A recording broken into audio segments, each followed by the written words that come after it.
time. Well, not today though. The ice is shitty roads. All right, so I guess we'll do this. Okay. Too bad there's no alcohol involved. It's just coffee. I know. I need more. Well, I put some Tylenol. Tylenol counts. Your drug of choice today. I had such a bad headache. First headache when I got home. I'm like, yay, I survived the road. Woohoo. And of course, everybody had to be out there today, right? It was actually, you know what? Sometimes I don't mind. I don't give a shit if we're going slow. Yeah. Because then I don't have to worry about killing myself, right? So it's like, okay, let's all go like freaking 10 kilometers an hour all the way downhill there. But then you have the a-holes that like they don't adjust their their speed. Mm-hmm. You know. Exactly. It's not the driving that scares me, it's everyone else. Oh, I know. Exactly. Or the ones that they know and they just don't give a fuck and then they just like. Oh, yeah. You know. I watched some guy in a big freaking truck. Of course. Truck like doing fishtailing down the road coming toward a whole line of cars. I'm like, really, buddy? Welcome back. Hello. We're here. We're partly here. I'm barely here. Yeah. Happy Halloweenie. It's Weenies. What did you call it? Halloweenie week. Hallentine. Hallow-miss. I don't know. Hummus? That sounds big. I don't like hummus. I'm hungry. Welcome back to Giving Up the Ghost. This is our Halloween special. Woo! Spooky stuff. We are not in the same room. No, we're not. No. If you have followed us on Facebook, thank you, or listened to us, thank you again. You get double brownie points for that. Ding. Ding, ding, ding. We're trying to pull off something this week. This episode should be airing this Thursday. This is our second installment of Get the Fuck Out of My House. Yes, please. Please get the fuck out of my house. We have 4 terrifying stories, all true. Terrifying tales. Tales of hauntings and spirits and ghosts and people that just don't want to go away. And that one's really sad. Well, we don't like sad ones, but... No, the one that's just down the street from you. That's really sad. Oh my God. Really sad, yeah. I know. Yeah. The 4th story, though, which is why we're doing this over the phone or messenger or whatever, recording separately in 2 separate houses. The one person that told me some really crazy shit stories, I work with her, but because of our schedules and me being away and her being away, we couldn't coordinate our time and stuff. So I'm just going to tell her story to Sherry. Okay. Because I will listen. Yeah, and I said to this girl, I said, I'd really love to record you because not that anybody wouldn't believe me or wouldn't believe that this shit has happened, but just the fact being, I didn't want to get any of the details wrong of her story. Well, for sure. You know, because she told me a lot of, I would probably say off the top of my head, if I remember correctly, she's probably told me about 10 or 12 things now that's been happening. Yes. And she's still there? She's still there, yeah. Oh my God. I know. I don't know if I could do that now. So I guess I can start with her story. Okay. Sit back. Let us do that. I am listening. Sit back, relax. Light the candles. No. Sit in the dark. The dark. Because it's gonna get spooky. We did our intros, right? Jas, Sher.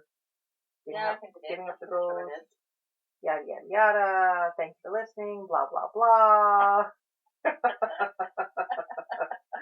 all the important information.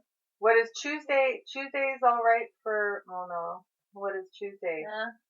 Tuesday, snooze day, if you ask me. Oh, perfect. Tuesday is snooze day, because I tell you, It is. Oh, we're like tired now. Deprived. You know? Between burying people and memorializing people and... Oh, anyway. Oh, that's a whole nother story for a different... That's a different cat of a different... That's a different kitty for a different color. Meow. And Sher's on cat duty still. Kitty duty. I'm on Kids Watch, man. Kitty Watch. Holy shit. I'm not going to do that again. Are you going to learn your lesson from this one? Yeah. Yeah. No. You know how that goes. Never do. I will never do that again, right? Yeah. Okay. So I'm going to cue in the creepy background music at this point. when I edit. Okay, cute. So, like I was saying, very creepy stories to tell you, Sher. I know. Spooky. I know. Spooky shit. Celebrate Halloween. I'm going to tell you the scariest one, the most real, well, they're all realistic, but the most recent one, because it's still happening to this girl. So about 2 months ago, and I might have kind of alluded to the story a while back on one of our other episodes. This will be episode 41 was last night, 42, 43, 44. This should be number 44. Oh, Lord. On Halloween. Didn't we say about fours, right? That was kind of weird on Halloween. Yeah. Spooky. So a couple months ago, I'll give her first name because it's a pretty, I shouldn't say generic name, but I mean nobody could point her out or whatever. But Okay. I'm working away, droning away, listening to our podcast, another podcast, doing my thing. Lady comes into my QB area, and then and I know her, I recognize her. Like, I mean, we don't work directly with one another, but we're in the same area, and we say the hellos and goodbyes and all the pleasantries and such, right? And then she comes up to me, and she's, very, respectable looking lady. She's like, maybe in her 50s, just normal, whatever, right? Nondescript, just, everyday. Regular old. Yeah, right? Yeah. And she says to me, she goes, so you got that ghost show, right? And I'm like, yes, I do. Yeah. Yes. And then she goes, yeah, I haven't listened to it yet, but I have it on my iPhone. I said, okay, and then I give her the shtick. This is who we are. This is what we do, and we drink and we swear a lot, and blah blah blah. Nice little disclaimer there. I may look normal here, but I'm not normal. And then she says to me, well, I've had some things happen in my house, and I go, have you? And I'm thinking, dun dun dun. Do tell. So she says to me, she's like, well, my kids had bought us a camera, one of those doorbell type dealios, right? Yeah. And yeah. They got it at Christmas time, and when you get it at Christmas time, I mean, like with anything, if it's got to be put outside, like you want to be absolutely sure you're doing it right, and these things should perform in the cold, but you never know. Right. So they thought, well, we'll just leave it in the house. They had it all set up, all charged, all connected to the iPhone, all that good stuff, ready to go. So they had just left it on the kitchen counter for the longest time. And then it would go off for no reason. She starts She starts telling me that they'd be sitting, like, say, downstairs watching movies. So it'd be her husband, the dog, just Netflix and chill or whatever it is you do with the dog. Yeah, I don't know, Yeah. They're sitting downstairs, and all of a sudden she gets these alerts on her phone, because that's what you do with these alarm cameras. You hook them up to your media, right? And then it will alert you and notify you that it's been triggered. There, right? Yes. So this kind of panics them, because with them being in the basement, away from entrances, right? Yeah. Any type of indication, the dog's with them, the dog's not alerted, the dog's not panicking, right? Because that's what dogs are supposed to do. But her alert goes off. So it's like, what the fuck? So they run upstairs, they take a look, nothing, which is good. Oh, right. Well, yeah. Yeah. Like the house is all dark, and like there's no signs of any confusion or break-ins or nothing, nothing, right? Right. So they go back, and then they play the footage, because that's the one thing, I guess, like you go and review the tape or whatever. So when they review the footage, and it's a darkened kitchen, and it's like an infrared dark, right? All they see, the greeny glow thing. Yeah. And all they see are a bunch of little dust-like particle orbs floating on the screen. So it's like, okay, right? So they go, whatever, they downplay that however you get through the night, whatever makes you sleep, right? And then, I don't know. And then a few nights later, they're sleeping, they're upstairs, it's nighttime, the house is all secured, dog is with them, right?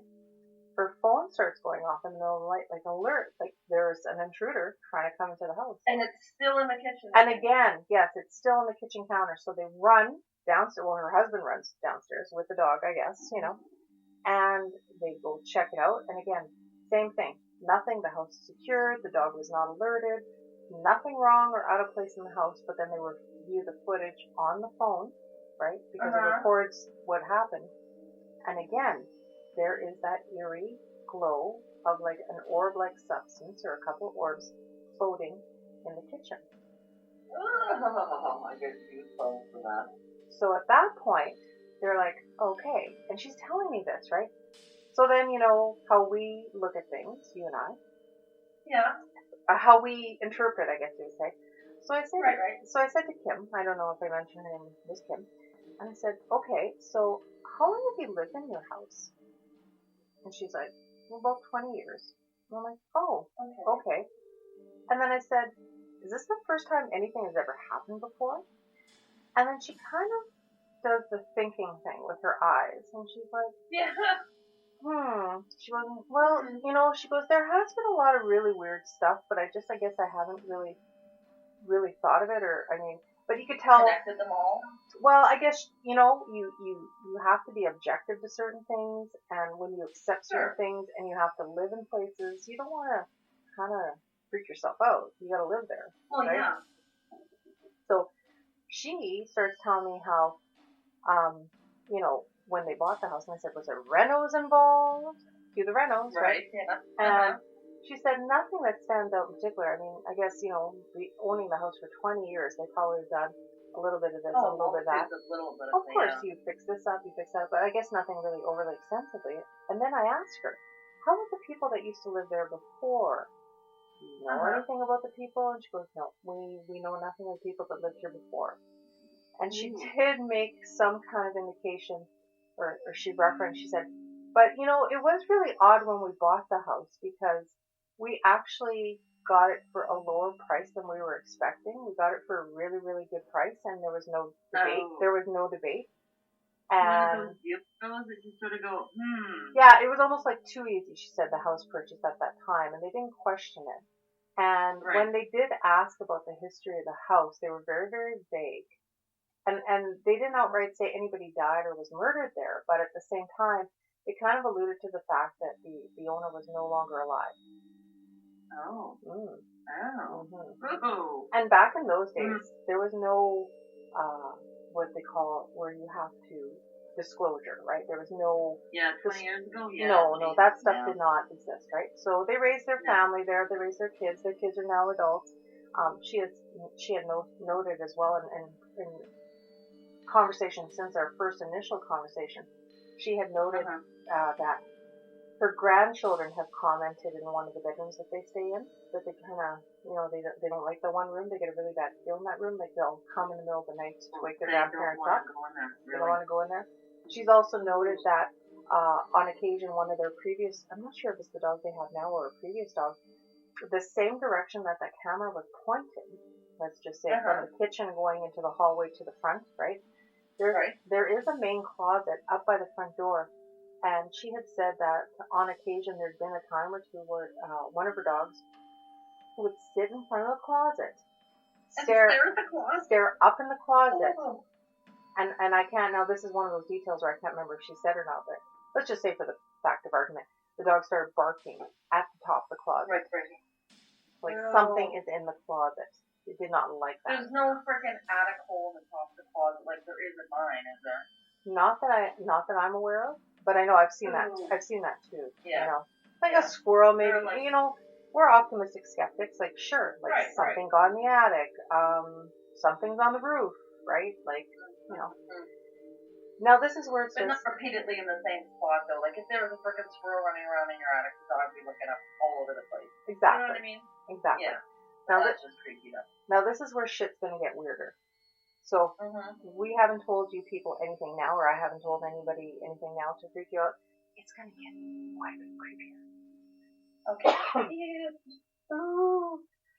So now when Kim told me of those things, about a week or so later, she sends me a video link. And her camera has gone off again. Okay. At this point, it's still on the counter, you know.